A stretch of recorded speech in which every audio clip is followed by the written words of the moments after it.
Welcome back, everyone. We are starting the session, so request all of you to kindly settle down.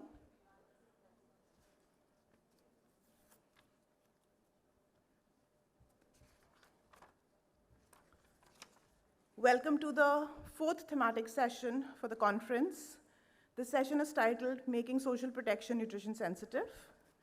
We have two co-chairs for this session.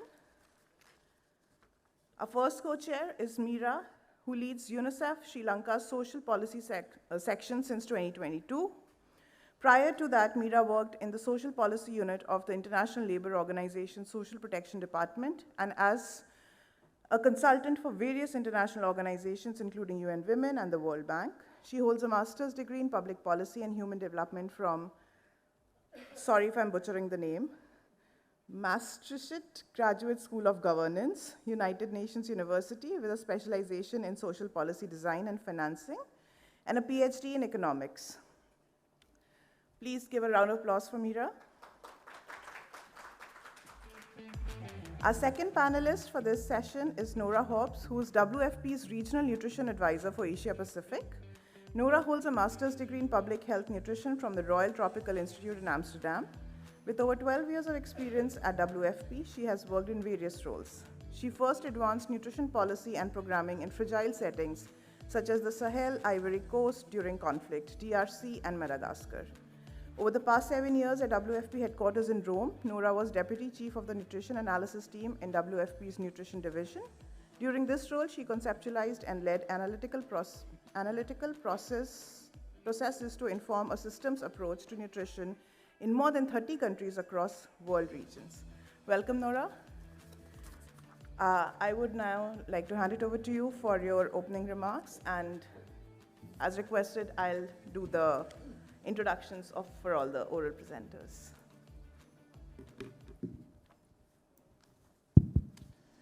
Okay, thank you, everyone. I hope everyone had a nice lunch, and welcome to this session. So we'll be introducing the topic, and we'll be having lots of different interesting inputs into the topic of nutrition-sensitive social protection. So as I sit in the regional bureau of WFP, overseeing Asia Pacific, I'll be sharing a few insights on the trends that we are seeing. There is an increased interest in the region in identifying social protection as a platform that targets very vulnerable groups, and governments have an increased interest in seeing how social protection can be a meaningful contribution to food security and nutrition. So we have the example of Pakistan, which is a real flagship in that aspect in the region. This has been years in the making in the strengthening of the national social protection system for it to contribute to mother and child nutrition. And it now has continued to evolve over time and has become more and more sophisticated and is linking social protection transfers with health interventions and with food systems and livelihood support. And the implementation of it now is very interesting to see the interoperability of the different systems. So this is an example that a lot of other countries are learning from. And we are now seeing the Philippines bringing to scale their food voucher pilot for food security and nutrition with a very strong social and behavior change component, bringing it now to scale to the entire country. So with the challenges of implementing now this large intervention. And maybe a last example, which I find as well very interesting, is in Timor-Leste, the presidential initiative to consider nutrition at the heart of the development efforts of the country, and to now make the first steps into designing a pilot, so it's still at pilot stage, but bringing all the government and partners together to design this pilot on that pathway to build a national social protection program for food security and nutrition.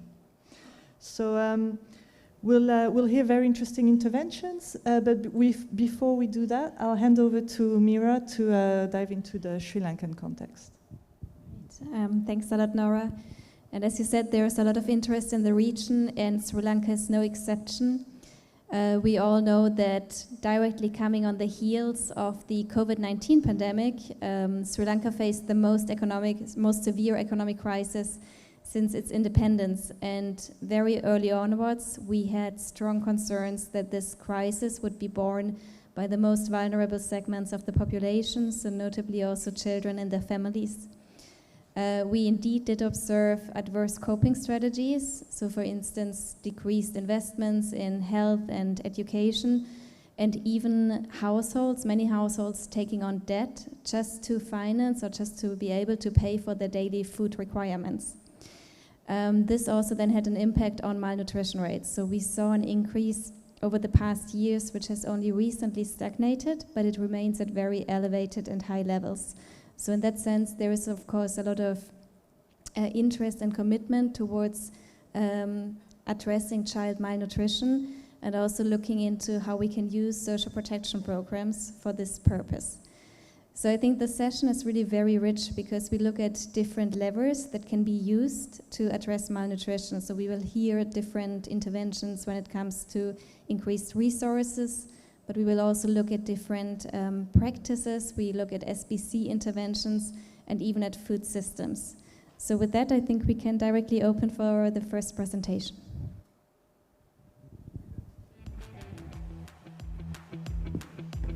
Thank you, coaches. Our first presenter is Sumanta Nupane from International Food Policy Research Institute, and he will be presenting on nutrition-sensitive social protection. How can we measure its coverage through household surveys and measures understood by the survey respondents? Just one request, our AV team is saying if people can fill in the tables at the front because it's not looking good at the camera while capturing it. Over to you, Sumanta. Thank you, Isa. Thank you very much. My name is Sumanta Nupane, and presenting on behalf of all the co-authors listed here. And I'm presenting today on nutrition-sensitive social protection. How can we measure its coverage through household surveys? Let me start by giving some background information on what we did or what I'm trying to present today. Social protection programs, either cash transfers or the food transfers, have impact on diet of women and children.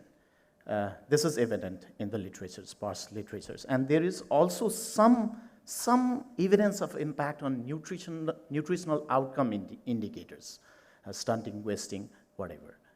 And after that, in 2013, authors like Marie Ruel and Harold Alderman, they said that if we add additional health or nutrition interventions to the existing cash transfer programs, that enhances the nutrition sensitivity of the cash transfer program, which further helps to improve the dietary outcomes and the nutrition outcome indicators.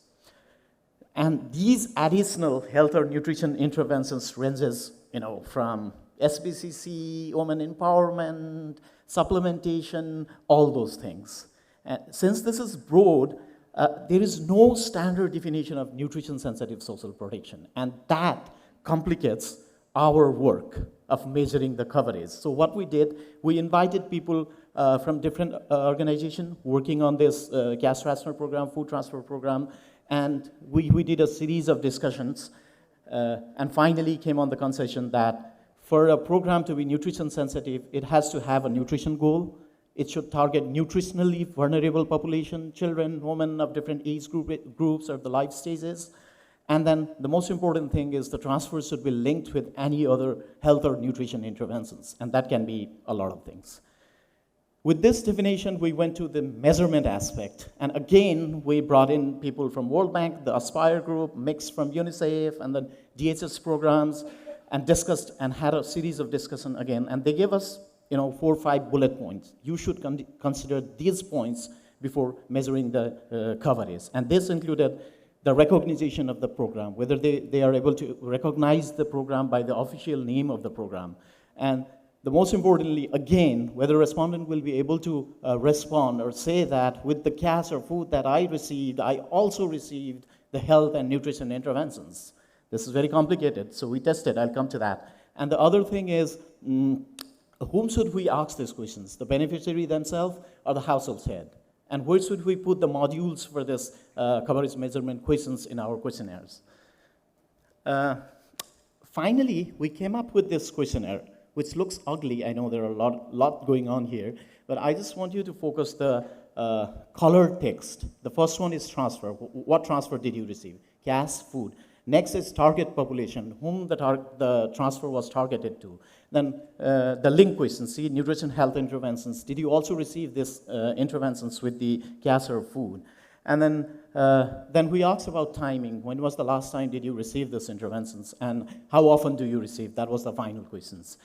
Now, we developed these questions, but before doing a survey or doing the actual coverage measurement, we wanted to test it cognitively.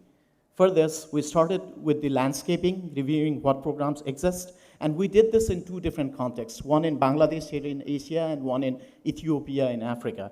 And in both these countries, we started with the landscaping, what social protection program exists in these countries, and then we developed a key informant checklist to further understand the features, delivery mechanisms, all those things with the women, the officials responsible for delivering the program. And we did the 2 rounds of cognitive interviews in both countries. And cognitive interview, we did with the 2 respondents in each household, with women and with the household head, just to compare a couple of things. I'll come to that. And this presents the landscaping of social protection programs in Ethiopia and Bangladesh. There are a lot of programs. We all know Bangladesh has a lot of programs, but we did only consider those programs that have a potential to be nutrition sensitive. And the bottom line takeaway from this slide is there were some programs that has a potential to be nutrition sensitive social protection, so that we could test our questionnaires in the context. In Bangladesh, there is mother-child benefit program, and in Ethiopia, there is productive safety net programs. Now, coming back to the questions that were posed by the stakeholders, did they recognize the programs by the official name? No, they did not. It was very difficult for a respondent. There were few respondents in cognitive interviews who recognized, but again, they could not, categorically say that these were the benefits that I received under the program. So there was challenges in understanding the program by its official name. Now, this is the result for linking question. Our question was, with the CAS or monetary assistance, did you also receive health nutrition interventions? And our cognitive probe was, when you answer these questions, did you connect the CAS or monetary assistance with the counseling, or did you think of them separately? And if you look at some of the codes, they could not. And this is the typical comprehension error that we have in the cognitive interviews. And the reasons could be, this question itself is very complicated. It requires, the response could vary by education level. There are a lot going on here, so that may be the reason that respondents were not able to answer this. The second is the respondent.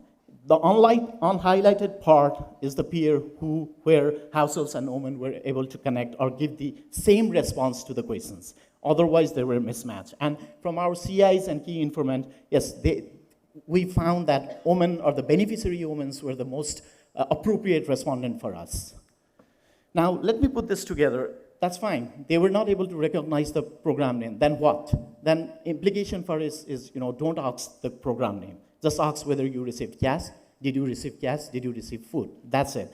What about they were not able to link the health and nutrition interventions? So this is complicated. If they are not able to link these questions, then we cannot measure the nutrition-sensitive social protection in household questionnaire. The alternative approach is to use the co-coverage analysis. That is, we ask these 2 other health interventions separately, like they do in DHS, and then ask the nutrition cash transfers program separately, and we calculate the coverage while we do the data analysis. That's the approach. And finally, I would like to mention that in Bangladesh, of building upon all the learnings from key informant and the formative research, we're doing a large-scale survey in Bangladesh next year with around 3,500 households, and we would like to take this questionnaire to those women, measuring all the multi-sectoral nutrition interventions, including NSSP. And the bottom line is that the picture is not yet complete.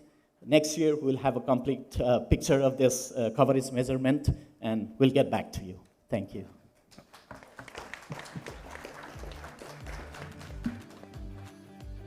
Can I request our next presenter, Bhavesh Hazarika, who's economist, National Institute of Public Finance and Policy, and he'll be presenting on conditional cash transfer schemes in Madhya Pradesh, India, potential gains for maternal and child health services uptake. It's loaded. Yeah. Hi everyone, I am Bhavesh Hazarika. So I work within National Institute of Public Finance and Policy and currently on deputation to Finance Commission of India. So just a disclaimer, whatever I'll be discussing here, this is only opinion of mine, not from the organization. I'll be presenting something, some results from a very specific program implemented in the state of Madhya Pradesh. So they are having this Mukhyamantri Shramik Seva Prasuti Sahayak Yojana, which is basically they are giving a kind of cash transfer to pregnant women and lactating mothers on fulfillment of a couple of conditions. They are paying around 16,000, 4,000 as a first installment for completing 4 ANC services, and then another 12,000 for going for institutional delivery, as well as a couple of conditions related to vaccinations. So if you see the current scenario in terms of maternal health as well as child health, the Madhya Pradesh is one of the states which are lagging behind. And this is the states with highest MMR as well as I think currently third in terms of the IMR numbers. So what they are doing it, they are getting this conditional cash transfer under the National Food Security Mission. So they are extending the benefits on the top of the PMMBY, which is again another cash transfer program by the Government of India. So even if we are having the JSY for institutional delivery as well as PMMBY for the other health interventions, but the numbers are very, very high for the state of Madhya Pradesh. So what they are doing is they are targeting a particular group of populations which are basically in the informal sector and engaged as a wage employees. So what they are basically assumptions is that this particular segment is very, very vulnerable, and if the health parameters can be improved in that group, then the overall numbers for the state should be going up. So that's their assumption, and which is exactly correct. When we went to the field and we had a discussion with the government officials, we come to know about the distribution of the numbers, which is basically very, very high in that particular segment. So they are basically targeting the wage employees, which are basically in the informal sector. As we all know that the women in the formal sector, they are getting the maternity benefits, but this particular segment, they are out of that purview. So this particular scheme comes as a kind of wage compensation schemes, basically to give kind of relief in lieu of the maternity benefits that the other people are getting in the formal sector. So these are the conditionalities. This first condition and second conditions, they have to meet to get the benefit under the schemes. Yeah, so they are also spending a lot of money in that particular scheme. So what we have done basically, this is again repeating, okay, yeah. So the basic objective is to understand to what extent this particular scheme has been effective in terms of improving some of this, some of the outcome indicators related to health and nutrition.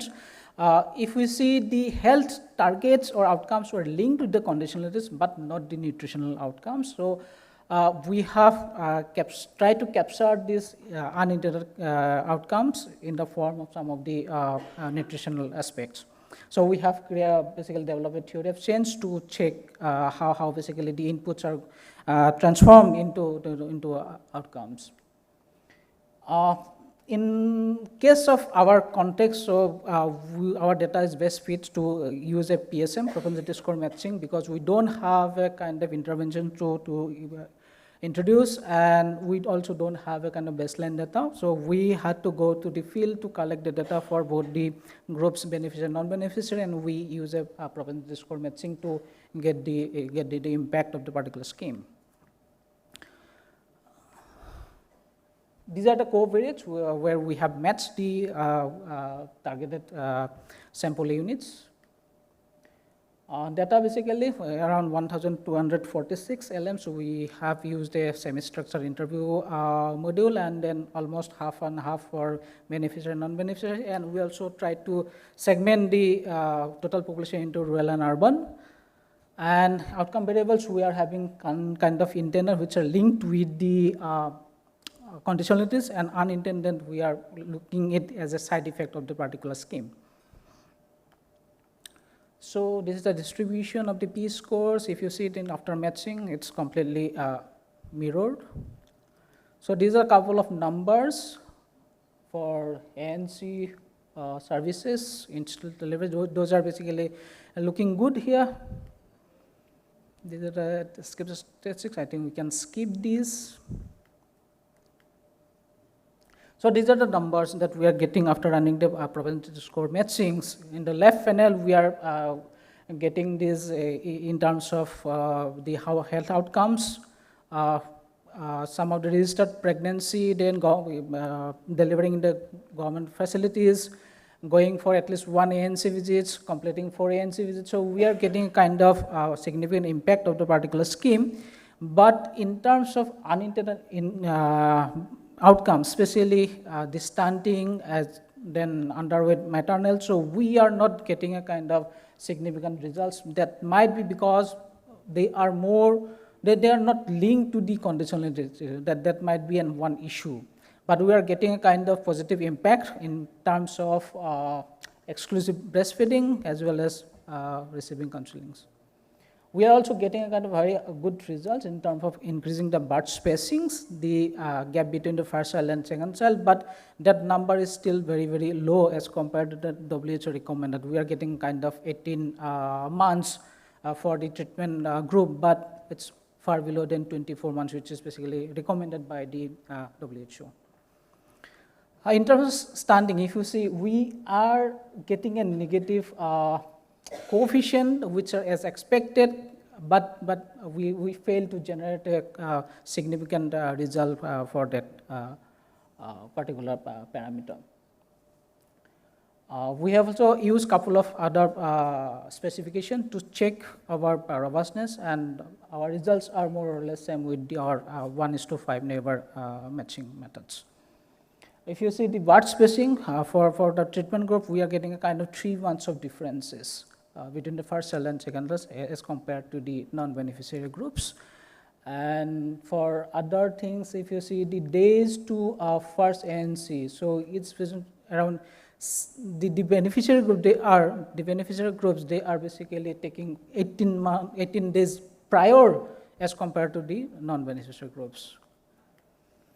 So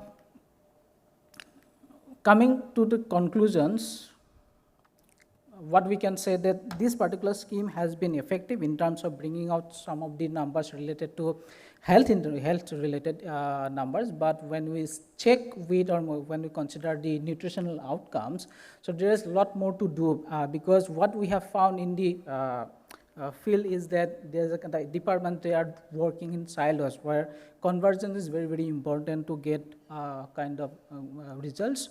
Because nutrition is multidimensional, everybody is working in silos, it won't be work. So one has to come together and then to take care of the nutritional aspects. Yeah, thank you.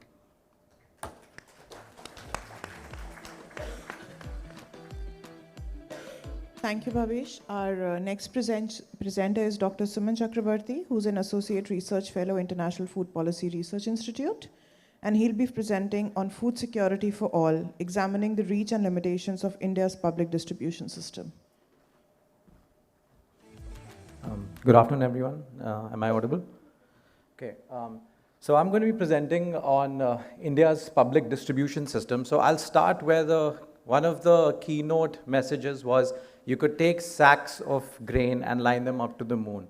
And the economist Jean Dresse says that This is obviously inexcusable, and so the Supreme Court of India stepped in and said, yes, we need to do something about it. And so what did they do with all of that grain? This is the story of that. So in other words, when you feed 800 million people in India using a food subsidy program, what happens and what does the law look like and how are we achieving that law? So we have about 545,000 fair price shops that deliver food grain with the goals of food security, reducing hunger, and ensuring nutritional support. And the annual food grain allocation is over 60 million tons. So just to explain what the Indian National Food Security Act is, it basically entitles 75% of India's rural population and 50% of India's urban population with subsidized grains. So overall, it's 66% covered. And the entitlement for each individual is 5 kilograms of either rice, wheat, or coarse grain per month. And they can buy it at subsidized prices of 3, 2, and 1 rupee. So that's 3 rupees for rice, 2 for wheat, and 1 for coarse grains. The act kicked in 2013. And so this graph shows you basically how the allocation of the food grains has been increasing over time. You see a spike right around COVID. And that's when this scheme really got very generous because there were some severe food shocks during that period. And so the government made the entitlements even more generous. The research questions that I will talk about are 3. Did the PDS meet the NFSA mandate? And what are the problems associated with the NFSA design? And does the PDS correlate with better diets? For this, I'll be using the National Sample Survey. This is a national survey in India. It covers all states and all districts of India. And so it's a representative sample, so it gives us a very good idea of the status of the scheme right now. So starting with some comparisons of how coverage changed after the NFSA was scaled up. So the previous round of the NSS data were done in 2012. At that time in rural India, about 50% of the households reported accessing the PDS. By 2023, that number had increased to 80%. And so you can see that in rural areas, it's a massive increase in coverage. In urban areas, the coverage was around 31% in 2012, and that increased to 47%. So by looking at these numbers roughly, we can say that the overall coverage numbers are looking quite close to what the NFSA entitlement is supposed to be. When it comes to ration cards, so we have in the PDS, there are several ration cards. Some of them entitle beneficiaries to slightly more and slightly less. And so this basically shows that a lot of people, so 81% have access to ration cards. And most people who have a ration card buy grain with that ration card. And the kind of commodities that they buy are rice, wheat, and some states also offer pulses, edible oil, and other commodities. So now we look at the exclusion errors in the PDS. I define exclusion as if I rank households from the poorest to the richest based on their assets and amenities. That's basically to gauge who's poor and who's rich in the population. When I rank them, say, from 1 to 100, then according to the NFSA, the bottom 75% of the rural population and the bottom 50% should be entitled under the NFSA law.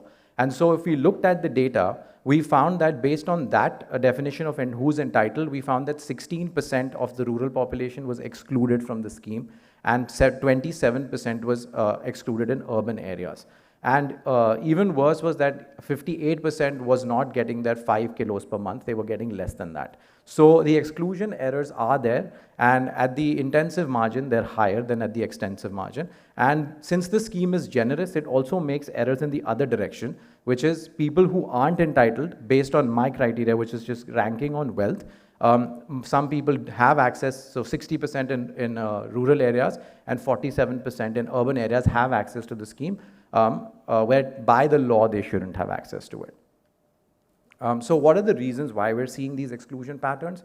So one of the reasons is that the census in India was last conducted in 2011. So we don't have the latest data on poverty numbers, so ranking is difficult. I've used wealth rankings based on the data, but that's not exactly how states target households. Maybe the states have some different criteria to select the households for targeting. And so that's one of the main reasons why we think that there might be errors in targeting. And then the other one is that households actually move through poverty. So some households may move out of poverty, and some households may move into poverty. And so once you've been given a ration card, you might not use it anymore, or sometimes when you weren't poor before, so you weren't given a ration card, but you need it now because you've moved into poverty. So there could be different reasons for that. And now looking at the design of the NFSA, we see that only 50% of the urban population is covered, whereas 75% of rural areas are covered. But if you focus on the market prices, you see that urban households actually pay a much higher price for cereals. And that's why we feel that 50% coverage in urban areas could be increased, because they actually have to pay a lot higher price. And so it's kind of a tax on urban migration. Whereas they're buying less cereals, they're covered less, and they have to pay a higher price for it. And so there is an urban penalty in the NFSA that's built into the program. And so now the question on, does the PDS correlate with higher cereal intake, which is basically because they only get 5 kilos, and on average people eat about 7 kilos of rice, would we expect getting 5 kilos of subsidized rice to increase their cereal intake? And what we see here is, if I do, it's a scatter plot on the x-axis. You see this is coverage change between 2012 and 2023, and on the y-axis you see the change in the per capita cereal intake. And that positive slope tells you that states that expanded PDS coverage more over this period actually had a much slower decline in rice consumption. So that means, in putting it another way, is that we do see a slight increase in their cereal intake if they are covered by the PDS. So that's one of the takeaways on consumption. For looking at the diet as a whole, we looked at an indicator which we constructed. We call this the modified GDQS because it isn't exactly the GDQS.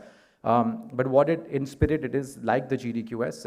A GDQS plus measures healthy food consumption, and GDQS minus measures unhealthy food consumption. Both of these indicators should have a plus sign for it to be a healthier movement, and a minus sign if it's an unhealthier movement. So what we're seeing here is that these are propensity score matched results, is that the PDS has an impact on both GDQS plus and on minus.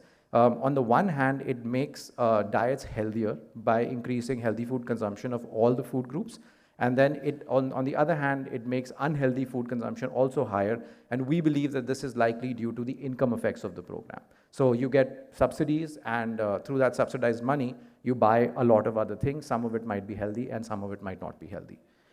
So the three takeaways are, did the PDS meet the NFSA mandate in 2023? 66% of the population has access, but they don't get their full entitlement. So the answer is yes and no. And there are high exclusion errors, especially in urban areas. And then what are the problems with the NFSA design? Well, urban PDS users pay a much higher price for food, but they get lower PDS coverage. And then does the PDS correlate with better diets? PDS users are marginally nudged towards higher cereal intake. They eat more healthy and unhealthy foods. And there are larger benefits of diets for the poor. So I'll stop there. Thank you so much. Thank you, Shuman. Our next oral presenter is S.K. Mohammad Abul Basar, who is an assistant professor at the Sindhu Kano Birsha University.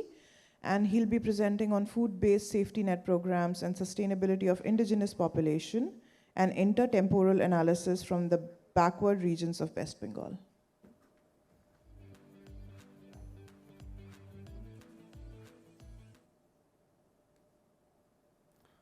Good afternoon to everyone. Today I will be talking on food-based safety net programs and sustainability of the indigenous people and intertemporal analysis from backward regions of West Bengal. All you know that in the couple of decades, India has achieved a sustainable economic growth, and this remarkable economic growth and sharp decline in poverty is not able to match the improvement of food and nutrition security indicators. And this problem is more pronounced when we move to the regional perspective, and we saw a sizable people are suffering from abject hunger, poverty, and many other deprivations. And huge population pressures creates an extraordinary challenges to the government for ensuring this situation. And in the last year, Government of India has introduced a program like Vision Viksit Bharat to transforming India to fully a developed nation by 2047 in the occasion of 100 years of Indian independence by concentrating the 4 segment of population like poor, that is Garib, and youth, Yuva, women, Mahila, and farmers, Kishan. And here we just give the concept of food and nutrition security, which defined by FAO in 1996. And here we basically saw that food security basically a quantitative judgment, whereas nutrition security is a qualitative judgment.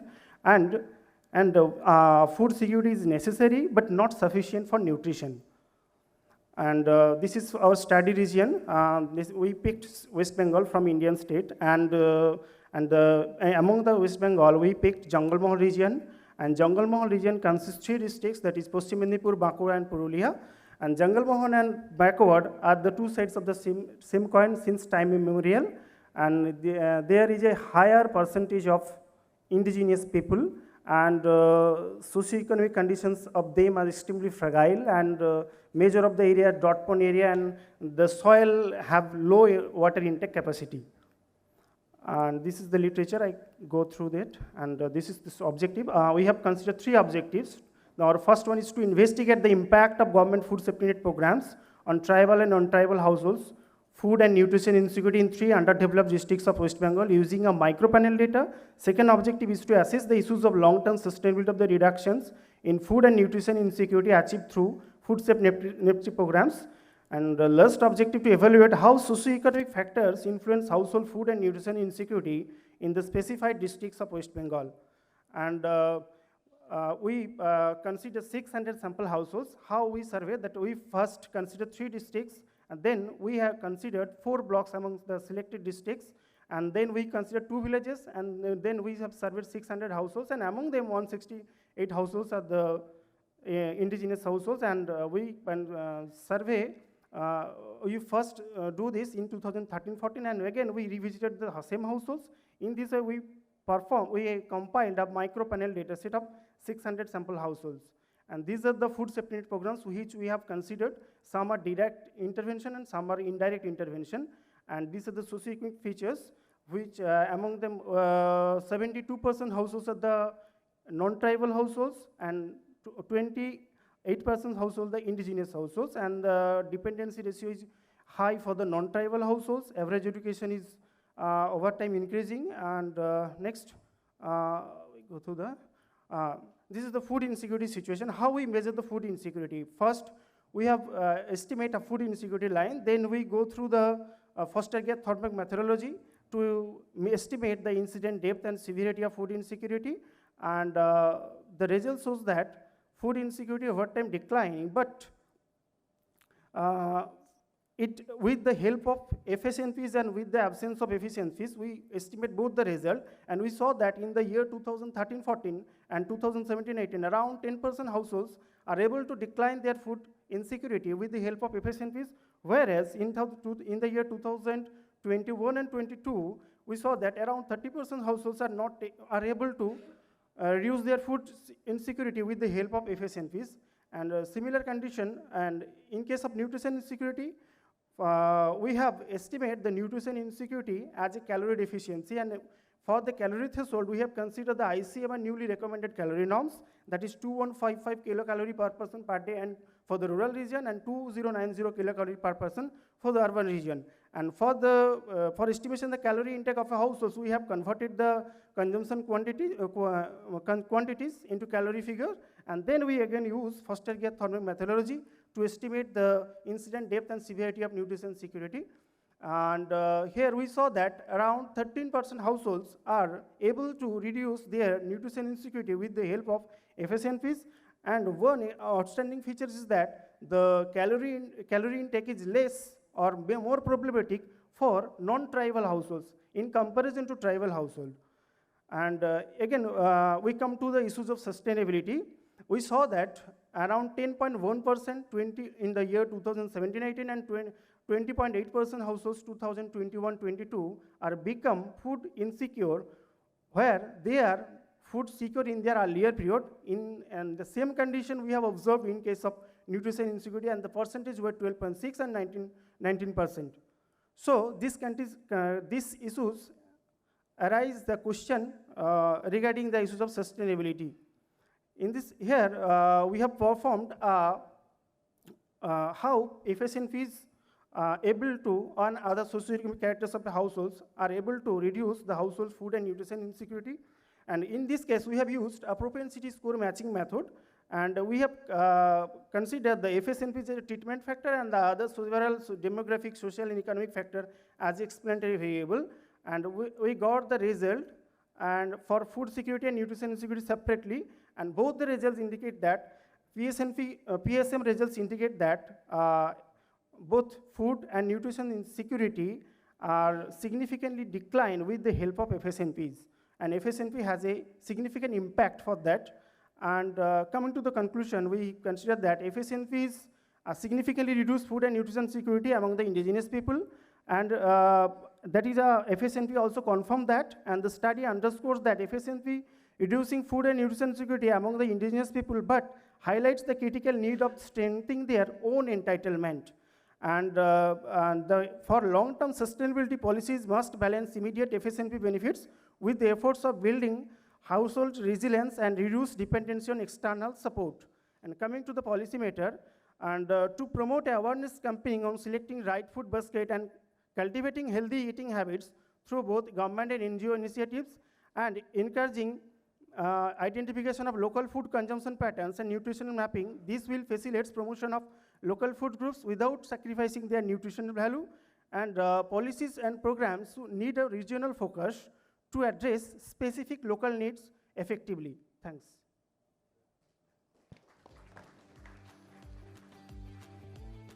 Thank you, Abul Basir. Our final oral presenter for this session is Nilofer Fatemi Safdar, who's an associate professor at Dow University of Health Sciences, and she'll be presenting on leveraging social behavior change communication, entry point to improve the effectiveness of nutrition-sensitive social protection programs in Pakistan. Hello and good afternoon, everyone. So my name is Nilofer Safdar, and I am going to share some data, some findings from a qualitative research work that we recently did in Punjab, Pakistan. This was a joint work between Bangladesh and Pakistan, but here I'm going to only present the data which was done in Pakistan. And I would like to acknowledge my colleagues, Dr. Tahir Turk, and who's from Sydney, Australia, and Nadia, who's my colleague at the Dow University, and she's right now present here. So we all know that achieving adequate nutrition among the vulnerable population is one of the major objectives of Sustainable Development Goals.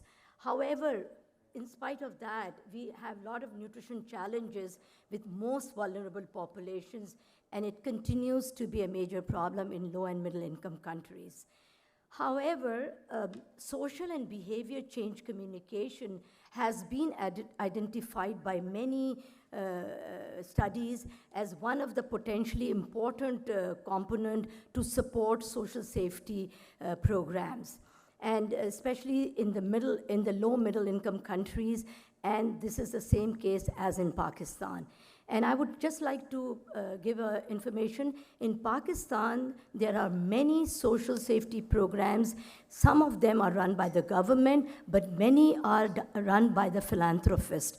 And amazingly, it's one of the highest philanthropy-run country. So the opportunity is there in front of us. It's just how we utilize those programs to improve the nutrition situation was one of our aim in this project. So nutrition-sensitive programs that include SBCC can lead to improved maternal infant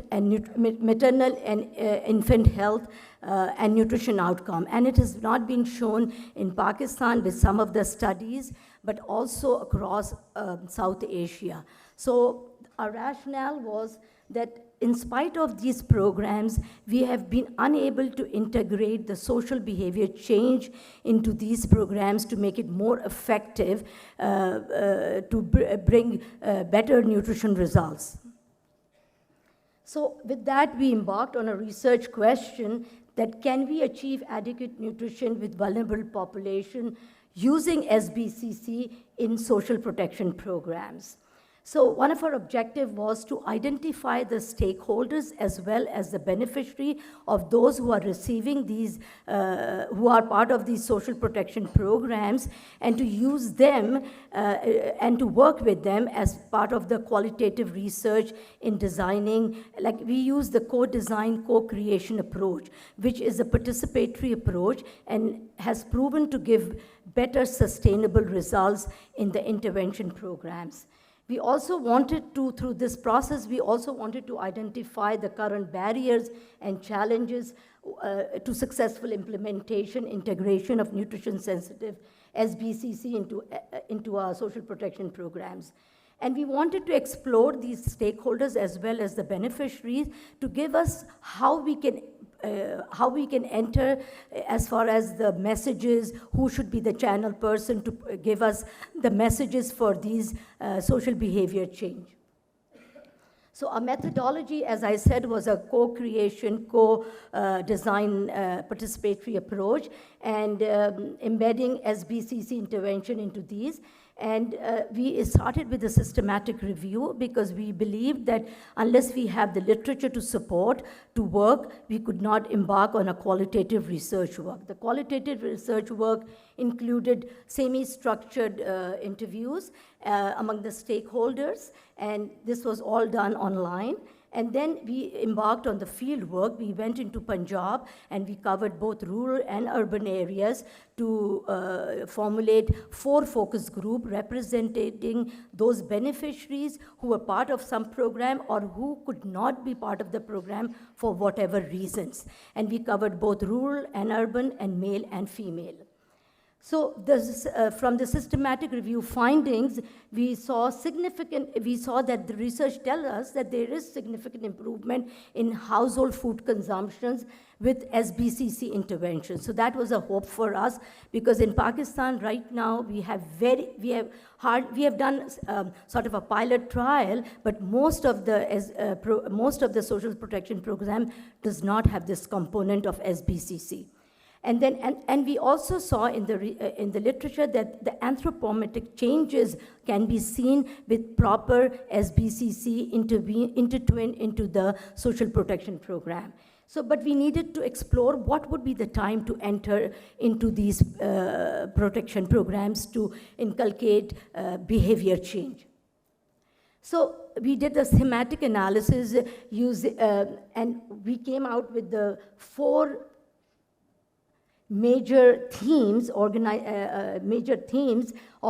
themes. However, under each theme, we had sub-themes, so the total of 21 sub-themes were seen into this program. So I'm just going to talk about some of the themes. I will not be able to cover much, but the first theme, which was the barriers to program engagement.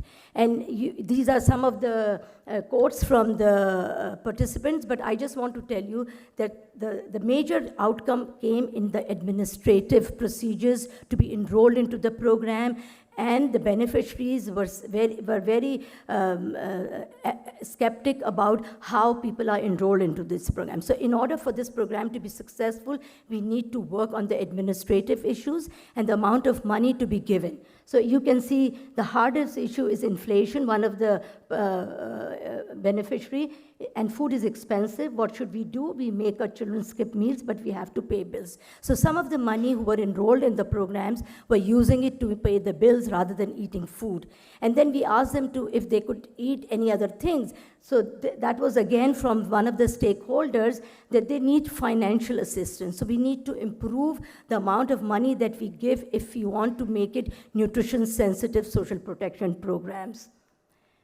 So these were the recommendation, conditional cash transfer. We have conditional cash transfer and unconditional cash transfer. Most are unconditional cash transfer, food transfers, and so in cash transfer, they can allocate percentage of the money to buy food, and now in those foods, they will say you can buy this food, you can't buy cigarettes, You can't buy carbonated drinks. That was what was happening. The amount of money that was given, it was used to either pay the bills or to buy some kind of a food which was not useful.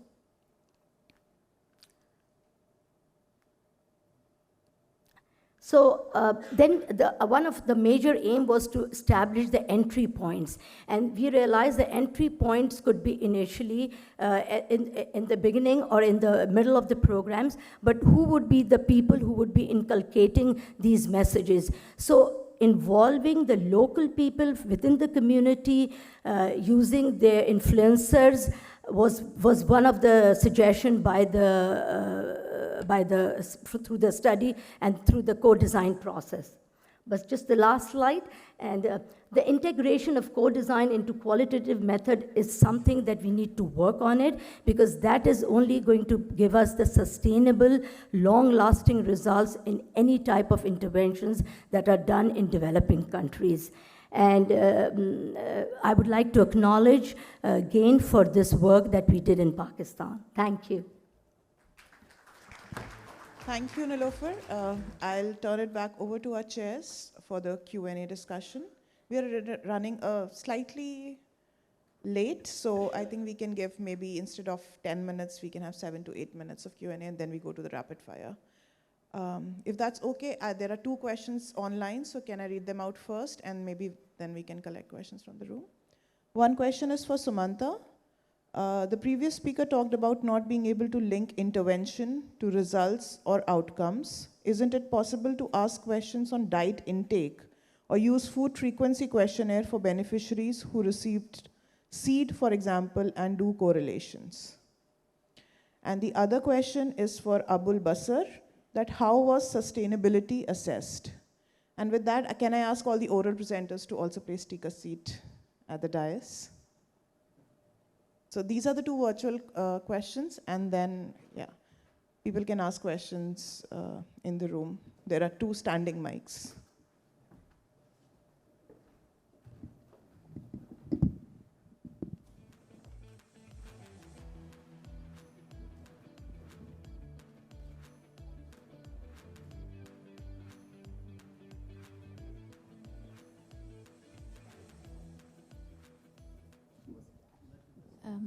Yeah, unless there's another question from the room directly, maybe we start with Sumanta.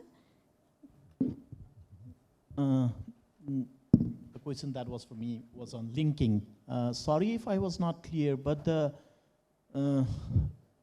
linking was not between inputs and outputs. The linking was between both inputs.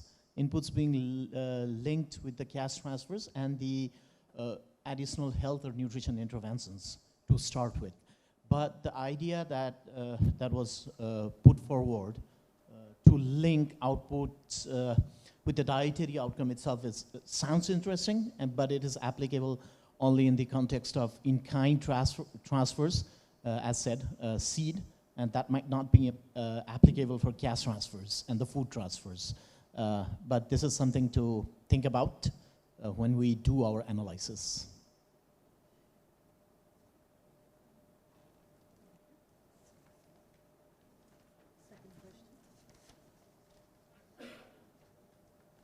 Answer.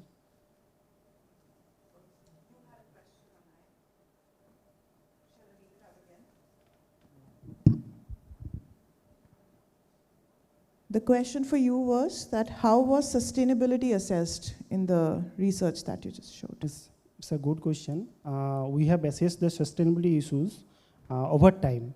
Actually, we have measured the status of food insecurity or others nutrition insecurity of a household in 2013-14. Again, we have assessed the food security situation of same households in the year 2017-18 and 2021-22.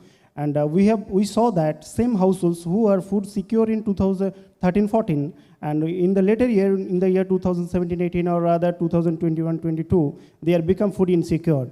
In this way, we have tried to assess the issues of sustainability. Thank you. Are there any questions on the floor? Yes. Okay, you go first. Right, let me then, until he goes to the mic, throw my question. Thank you very much, very interesting presentations. I just wonder, in your whole exploration of different social protection measures, whether you have at any point looked at livelihood improvement.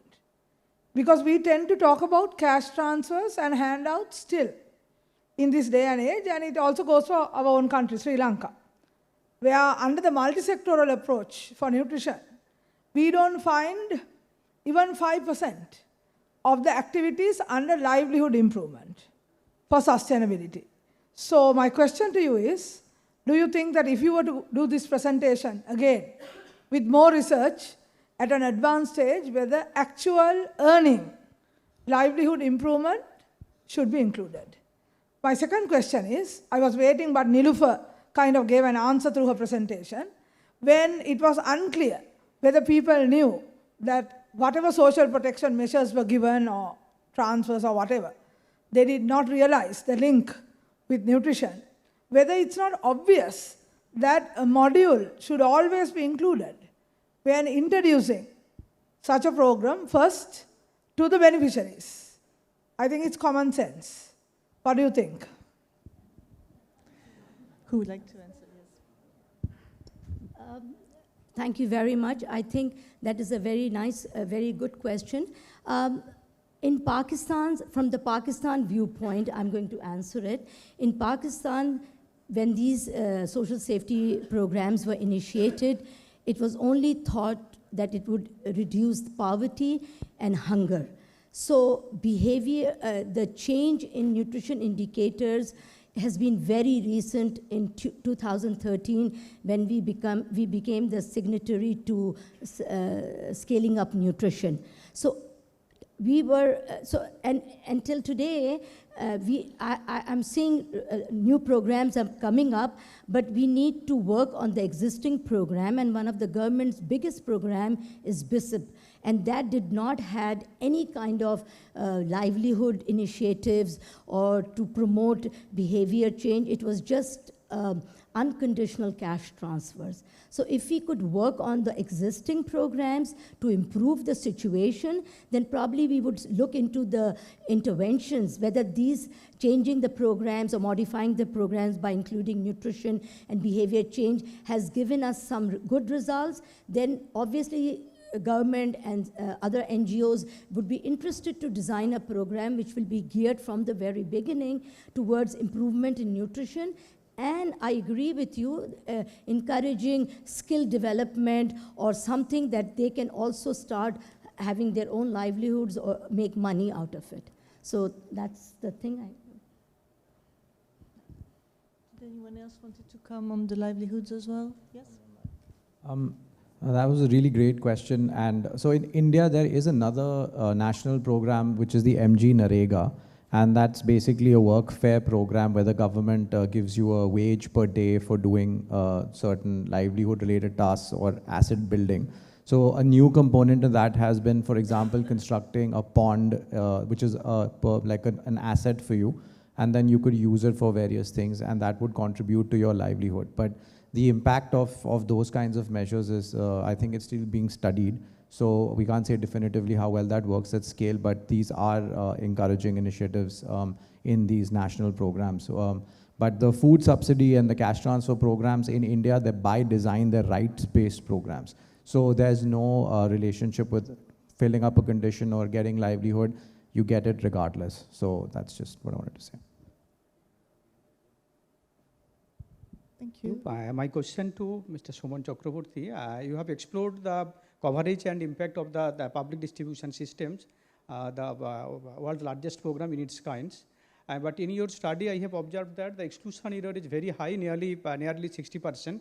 But since COVID-19, 2019, now PDS is universal in nature. And this universal nature of PDS extended 6 months after 6 months. Therefore, why the result of NSSO survey shown very high rate of exclusion? That is my query. Thank you. And we'll take another question, please. Thank you. My question is also for Shuman. Maybe it's related to the previous one. Apologies for that. But I know it wasn't quite part of the study, but I was also curious about the high percentage of exclusion among the urban poor, and I just wondered what your thoughts might be on, what it is about the urban poor versus the rural poor, or the way that the targeting criteria is implemented that makes the urban poor harder to reach. Thank you. Thank you. So both really good questions. So questions that even we were puzzling about when we were analyzing the data. Since the data came out and they were collected in 2023, this was after PMGKY had been scaled up, which is the more generous PDS scheme. I don't think it's universal, but I think they have increased the entitlements for the grains in that program. So in terms of coverage in rural areas, it was 80%. So the exclusion errors in the rural areas were still low. In urban areas, I believe the exclusion errors were high because number one, the program targets 50% of the population. So that by definition leaves 50% exclusion built into the program. And then if you can't effectively target poor based on their income level, so I think they have certain asset-based exclusion criteria. For example, if you have a car or a motorcycle, they would exclude you from the program. But like I said, these dynamics are quite complicated. We don't know when a household moves in and out of poverty. Some households actually migrate. So especially rural-urban migration plays into that. So there's a lot of complexity when you have to target urban households with the PDS. And I think the question's great. I mean, that's exactly what we also want to raise to the government, can we target the urban poor better, and how should we actually think about tackling the problem? I think collecting a new census would be the first thing to do. And then maybe do more frequent censuses within urban areas to figure out exactly what the poverty levels are. Over back to you. Yeah, thank you so much. Since we only have around 10 minutes left and we have 4 rapid-fire presenters, so I would like to call the in-person rapid-fire presenters first. We have DVP Prasada from University of Peradeniya. Okay, and he'll be presenting on linking social protection and nutrition to income, analysis of inequalities of incidence of maternal nutrition support in Sri Lanka. You have 2 minutes.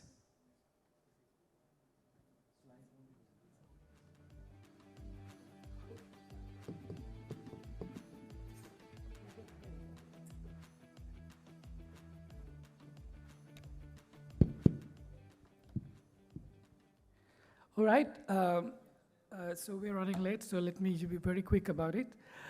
Glad to be part of this to start off.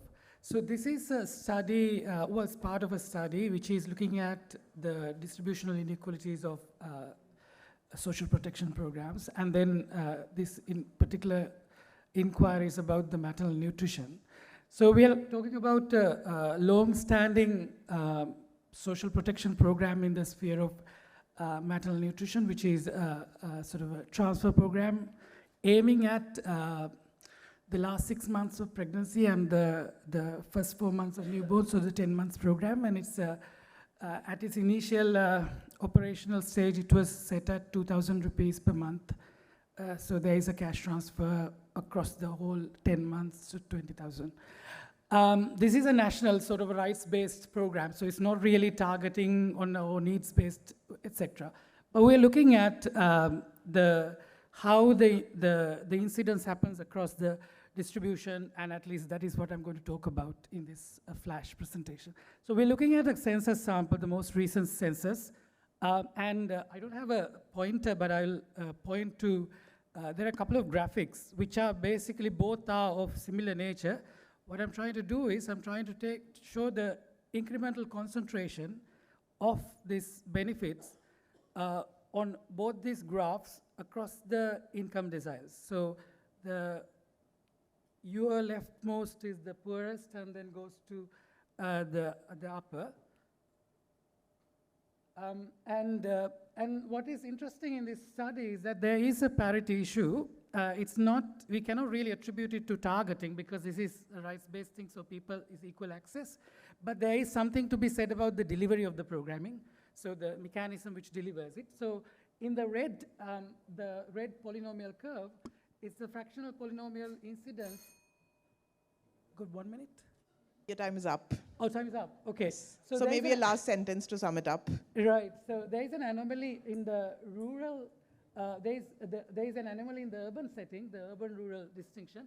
And the lower panel, which we are disaggregating for the educated and non-educated, and you can see the uneducated or low educated has an anomaly. So the bottom line we take is these are supposed to be progressive redistribution, but there are cluster anomalies. We don't know whether these are delivery issues or uptake issues. They could be both, as you can see. Thank you. Thank you. Quickly calling our next presenter, Garima Singh, who's project coordinator, food systems dashboard and food fortification with GAIN. And she'll be talking about availability, retail penetration, and fortification quality of staple foods in retail markets in Madhya Pradesh and Tamil Nadu states in India. You have 2 minutes. Thank you. Good afternoon, everyone. My name is Garima Singh, and today I'll be presenting the findings of the market level assessment, which we conducted in 2 states, Madhya Pradesh and Tamil Nadu. And in the study, we basically focused on the availability, retail penetration, and fortification quality of fortified staples across these 2 states. So as in India, fortification is voluntary in the open market, except salt. We can see in the first graph that still there are many producers who are taking initiatives to fortify their products. Like for oil, approximately 72% were labeled as fortified in the market, and in Tamil Nadu, it was around 57%. In order to understand the fortification quality of the edible oil which were found in the market, we have actually sampled approximately 60% of the products, and we found after testing in the labs, we found that approximately 18% in MP were adequately fortified. In Tamil Nadu, the figures were slightly better. It was around 25%. Maximum of them were actually not adequately fortified. Most of them were actually fortified much below the standard level. In order to understand the market share, we have chosen a proxy indicator, which was the retail penetration, to know the retail penetration of the fortified staple. We could see that here edible oil in both the states and the salt, as well as milk, if you see, it's like market share is quite high. And when we look at the market share of adequately fortified oil in the market, we could see around 36% in Madhya Pradesh and 18% in Tamil Nadu were adequately fortified. Thank you so much. Thank you so much. Thank you so much for being on time. Our first virtual presenter for this session is Pallavi Gogoi. Pallavi, can you please turn on your video? Yes. Yeah. Please begin. I hope I am audible. Yes, you're audible. Please go ahead. Good afternoon, everyone. So I am Pallavi Gogoi from Jawaharlal Nehru University, India. So without wasting any time, let's briefly discuss my research assessing the impact of waste compensation scheme on return to work timing and exclusive breastfeeding practices in the tea garden areas of Assam, so which is the northeastern state of India. So basically, the waste compensation scheme is a conditional cash transfer scheme introduced by the Assam government in October 2018 to provide access to better health and nutrition to the pregnant women of the tea garden areas. So the scheme provides a benefit of rupees 12,000 in 4 installments to the beneficiary lactating mother upon fulfillment of certain conditions related to antenatal care, institutional delivery, and child vaccination. So my study basically explores how the scheme affects the the timing of returning to work and its role in promoting exclusive breastfeeding, which are very critical for improving the maternal and child health outcomes among the vulnerable population. So I have used the primary data of 500 participants, including both the treatment and control group. And I applied Probit model to see the association. And for the impact evaluation purpose, I have used propensity score matching method. So the results reveal that the waste compensation scheme delays the return to work timing among the lactating mother, which means that because of the waste compensation scheme, the beneficiary lactating mother are now able to take longer break during the pregnancy and after delivery. And also we have found this delayed return to work significantly enhances the exclusive breastfeeding rates, which is very crucial for infant health. So moreover, the counseling on breastfeeding is vital for maximizing this benefit. So I'll stop. Thank now. you. Thank you so Thank much, you so Pallavi. much. Please stay on for the group photo. Don't go right now.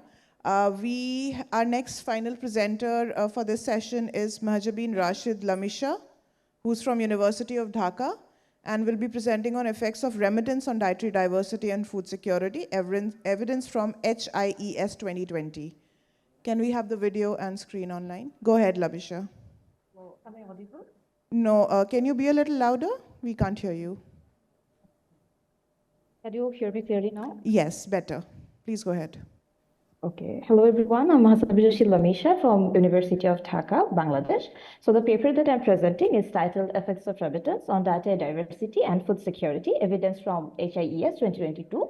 So the main motivation behind this paper was this, that Bangladesh is a country that receives higher amount of remittance, but there is an existing literature gap on the nuanced relationship that remittance has on household dietary diversity and food security.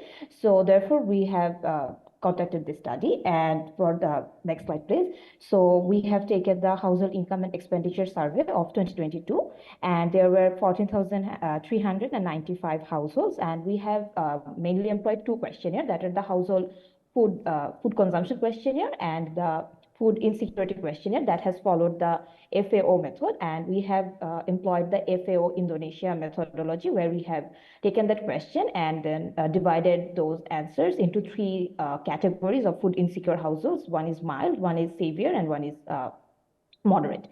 And the methodology that we have employed is we basically conducted a PSM study, and the econometric analysis, I will step by step explain that. So first, we have conducted a probit analysis, and then to check the marginal effect, we have also conducted an average marginal effect analysis. And there was a chance of selection bias. Therefore, we have conducted a Heckman selection method to address that. And then the propensity score matching and to check the ATE and ATT estimation. So we have found that once we have conducted the propensity score matching, there was an unbalanced, there was no balance. So therefore, we have also tried two of the matching methodologies, which is the nearest neighborhood matching and the kernel matching. So in both cases, we have found that remittance receiving households are more diverse in terms of dietary, and they are also more food secure, but the balancing property was not satisfied. Therefore, we have also conducted the same balancing property using Python, and we have found that when we have used Python for the same on the same data, we have found that the balancing property means Lamisha, that your time is up. Do you have any last statement to make? yes, I have just one last recommendation that I have found from this study. So last slide, please. So the main recommendation from our study is that we have found that migration discourse is not included in our policies when we have when we tailored the recommendations about food security and dietary diversity. So this is one of the important takes from this paper. Another is there is a negative relationship between earning members and remittance receipts. So we believe that if we can target interventions to increase local employment, that will help us to reduce the resilience of remittance. So that was my paper. Thank you. Thank you so much. I would now like to give it back to the chairs to wrap up the session, and then would like to invite all the oral presenters and all the rapid fire presenters for a group photo. Over to you. Right. First of all, a huge thank you to all the speakers for sharing their insights. I think it was very interesting. Three short points that I would like to make. And the first one is really looking at the kind of variety of topics that were discussed in this panel show us how many aspects we need to consider when we design social protection programs that are supposed to be nutrition sensitive, and how important it is to have a very enabling environment. So, for instance, we heard about how to improve also nutritional knowledge, what are gaps here, but then at the same time you can have excellent knowledge, but if you don't have the resources or the food is not available, this won't help you. the other way around as well. So cash alone is not sufficient. And I still find it very striking, for instance, in Sri Lanka, to see that even among the highest income quintiles, you see relatively high levels of malnutrition still. The second point, which I really liked, was also the participatory research that was presented in this panel, because it showed how we need to co-design solutions. So we need to speak to people themselves to really understand how we can best design social protection programs. And it's actually one aspect of a rights-based approach to social protection, to have meaningful participation of all people involved. My final point is something we haven't heard so much about today, and this is an aspect of or taking a gender lens as well to this topic, which we think is very important in this work, because quite often we heard today we are talking about women, about female caretakers, and we do know that there are great opportunities to enhance gender equality through social protection programs, but there are also pitfalls in the sense that we might perpetuate certain social norms of women as caretakers, for instance, rather than addressing those. And we do know that women often have to carry a disproportionate care burden. So this is something also to keep in mind as we design social protection programs which are supposed to, or which will help to address child malnutrition. Thank you, Mira. And on my end, I was also really impressed by the presentations, and thank you all. My takeaways are the need for measurements and tracking of progress. We also heard in the first presentation, even at the start, at the definition level, the need to come up with these measures all along these efforts. When we think about these systems that operate at scale, there's also a need for really searching how to optimize them. We discussed this need to understand how to improve on the delivery, the coverage. So this goes to look for higher effectiveness and efficiency. We also heard the need for these systems to be adaptive and be able to adjust to changes over time.